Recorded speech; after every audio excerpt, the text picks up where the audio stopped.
Hello, my name is Dorian, and I wanted to make a video series on one of my books, Don't Be a Cactus: How to Make Connections and Resolve Conflicts. I made this book in the spirit of harmony in our interpersonal relationships, and often conflict is inevitable, and it can be difficult to make connections.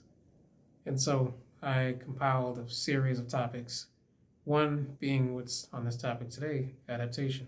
And adaptation in the animal world comes from inherited traits shaped by natural selection, enabling or enhancing an animal's ability to survive and reproduce.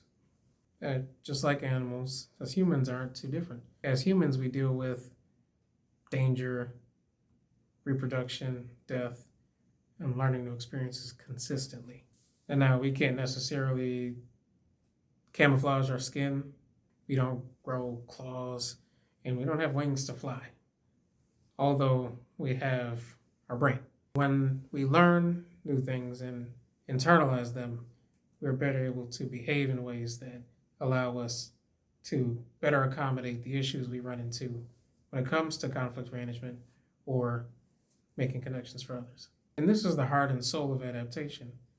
We take in what we learn and we behave in that way. We do it enough, and that consistency will grow into a much stronger character development, personal growth. We want it ingrained into our body and soul, our mind, so that when we know better, we do better. Often, some of the problem runs into when we think that we have nothing more to gain, we know it all, or we have these things already set in stone. What more is there to improve upon? What do we have to prove to ourselves and to the world around us? I argue quite literally everything. We have to make changes, and we have to grow from our mistakes. When we learn new things, we have to implement them.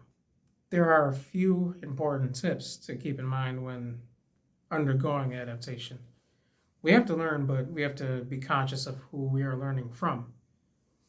So find that person who has achieved what you are trying to, or people along that journey as well, making steps in that right direction. Learn from them, take their knowledge, take their wisdom. And again, it is as I mentioned before, you take what you've learned, implement what you've learned, and apply it to as many situations as possible. In this way, you become ingrained. Take that information, it becomes ingrained. Sometimes we lack the willpower to start. That's all right.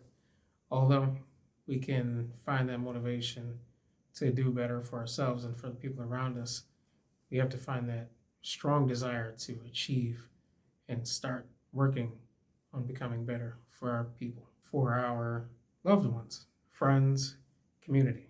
Oftentimes, when it comes to this path, we have old ways of thinking and old ways of behaving, approaching certain situations, people, topics in a not so good light. And a lot of the times we have to purge a lot of those negative qualities or concepts so that we can become better for the people around us. So consistently remind yourself of how important it is to self-improve and have these concepts down. Remind yourself of the need and necessity to gain more knowledge, to be better for the people we need to be better for.